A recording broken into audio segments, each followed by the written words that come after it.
Hello everybody, happy Sunday. It's a bit of a heat wave going on, so I'm making this video earlier instead of the evening.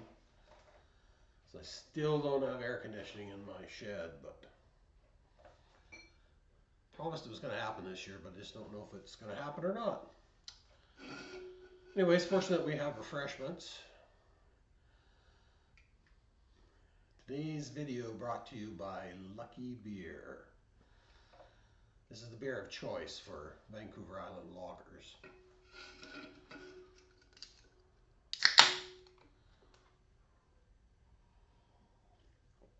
Oh yeah, that really hits the spot when it's 100 degrees outside, which it is. So yesterday I decided to make a quick run down to the old scrapyard. Well, actually, I guess I decided on Friday. I was debating back and forth whether it was going to be too hot or not because it was pushing 100 down in Vancouver yesterday too. So anyways, Friday night, loaded the truck up. Didn't get everything loaded and ready until about midnight. Then I got up at 4 in the morning and was on the road about 5:30, I think. Got down there about 9ish, a little after 9.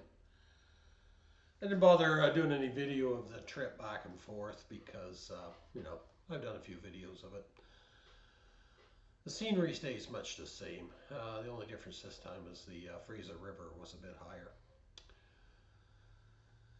So you may or may not remember, the last time I was down there, there was a bit of controversy because some of my scrap was miscategorized. That's the number 1 bright and shiny that I ended up getting paid for number 2 through mostly my fault. So anyways, this time, okay, I was going to make sure that that mistake didn't happen again. So I got down there, got unloaded, and pushed my cart up to carts, I had about 3 carts full of junk. Pushed up the scale, and lo and behold, it was the same person that had made the error last time. So I thought, okay, let's go through all of this, and just so there's no problems this time. So I went through all the stuff on the card. Okay, this is that, blah, blah, blah. Everything was in agreement. So I thought, we're good to go. So then I got the ticket, cashed the ticket in, got my cash, and I was walking back to the truck, and then something wasn't computing in my head.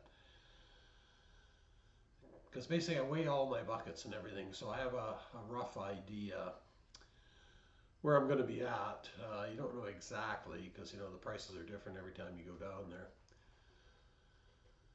So I got in the truck and I better just check this ticket. So I went all through the ticket. And I realized, well, wait a minute, I had a whole bunch of number 2 copper, all those transformer windings. And there was no number 2 on the slip. However, there was a whole bunch of number 2 insulated, which I had some. I had some old extension cord and just that junk wire that cut off of transformers and stuff like that. But I had a whole bunch of that. So then I'm thinking, well, wait a minute. All the number 2 copper and the number 2 insulated got lumped together, which is a big problem because there's like $3 a pound difference. So I went back. By now it's getting hot outside. Everybody's starting to get cranky. So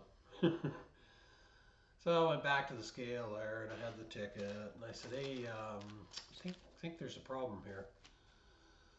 Oh, so I went through it all. Then, yeah, they realized, oh, wait a minute, yeah, we didn't give you the number 2 copper price.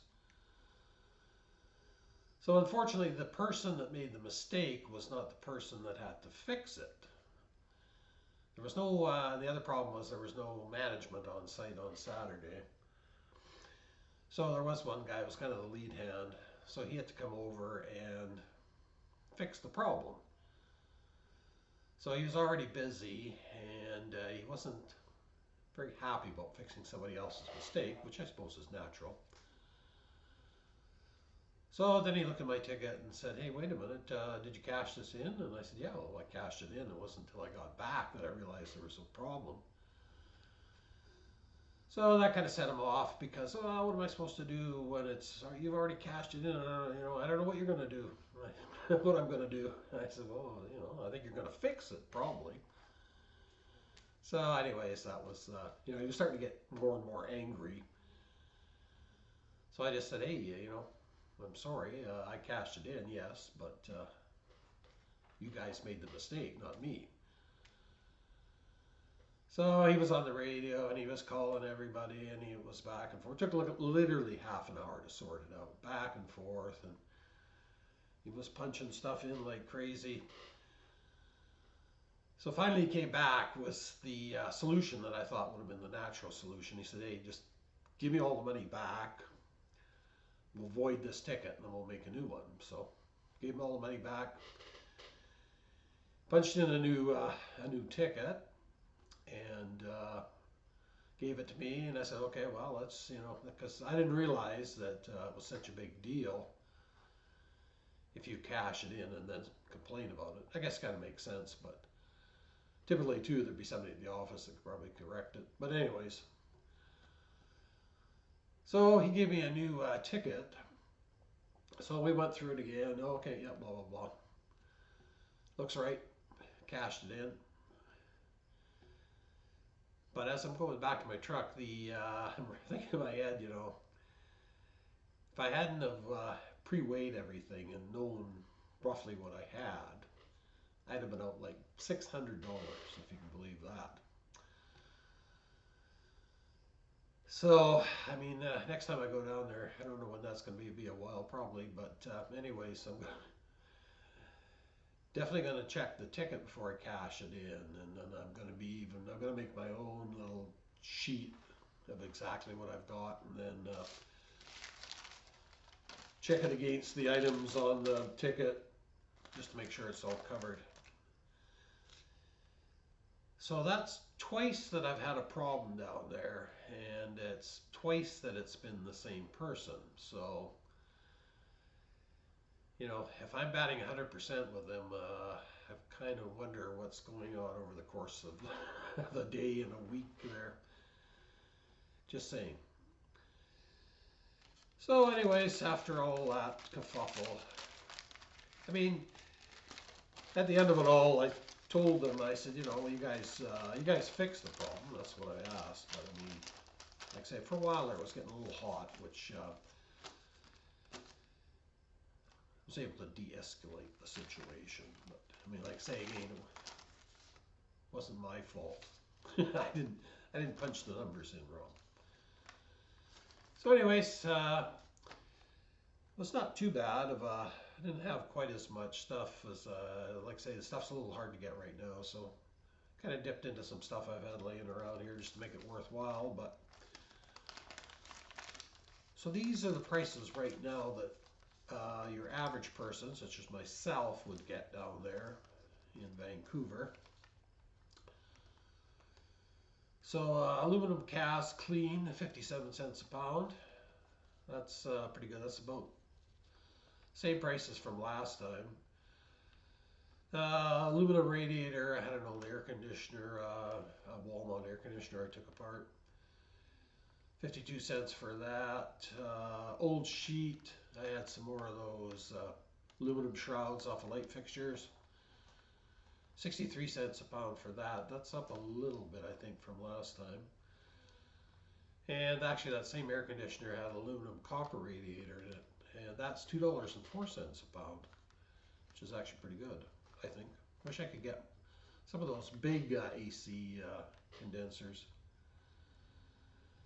So irony aluminum, I got 24 cents a pound. And what that was is the lining ballasts. We take them apart and you have the copper aluminum windings in them, or just aluminum. So I saved the aluminum windings and just threw them in a bucket. So I got 24 cents a pound for those. Not a huge amount, but better than nothing. So number 1 copper, $4.45 a pound. That's holding pretty steady. Had a small pipe there and stuff I scrounged up. So number 2 copper, which is the which was what I had the problem with. That's $4.14 a pound. That's actually 3 cents more than I got last time I was down there. Number 1 Bear Bright, $4.57 a pound. Again, that's about the same as I got last time I was down there. Then I had some small copper transformers out of various things, computer power supplies, whatever. So they're so small that it's not really worth taking them apart. I think that's the consensus on those. So a copper transformer, I got 54 cents a pound for those. So I don't know what the percentage of copper is in there, but they're mostly iron laminations and stuff. So for that price, it's not really worth taking them apart. So then number 2 copper insulated, that was the extension cord and junk wire and stuff like that. I had a big couple of garbage cans full of that. I'd been saving it for a while. So that was $1.09. So that was the difference between number 2 copper, which was $4.14, and $1.09. So that's $3.05 a pound difference.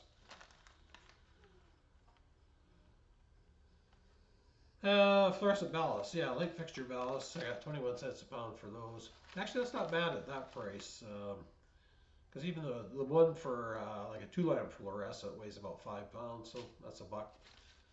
And those bigger ones are like 10 pounds, so $2 a piece. And last but not least, I had some batteries, gel cell batteries. I had one small car battery I picked up somewhere. So those are 22 cents a pound. Actually, surprisingly, the ballasts are almost more worthwhile to save. I had a bunch more ballasts I could have taken down there, but even though they were in the newer style ballasts, they didn't say anywhere that they had no PCBs in them. They were the original ones that came with fixtures, and all they said on there was not for resale. So unless it says somewhere no PCB, they won't take them, and then actually they look at them pretty close. They look at each label. So at the end of the day, it was a pretty good haul, all things considered. And other than that hassle there at the scrapyard, it was a nice day, nice sunny day to go back and forth. But like I say, seeing this has happened to me twice in a row, I'm going to be even more vigilant in knowing exactly what you've got and checking it against what they pay you. Because like I say, the first time it was only a matter of about $50 I was out, so you know, I wasn't very happy about it, but I mean, it wasn't the end of the world. But where you're out $600, I mean, that's a different story. So that was the result of the latest scrap run. So I hope everybody's enjoying their weekend. Stay thirsty, my friends. Enjoy your lucky beer, if you have it, or whatever beer you have. And I shall see you later. Bye for now.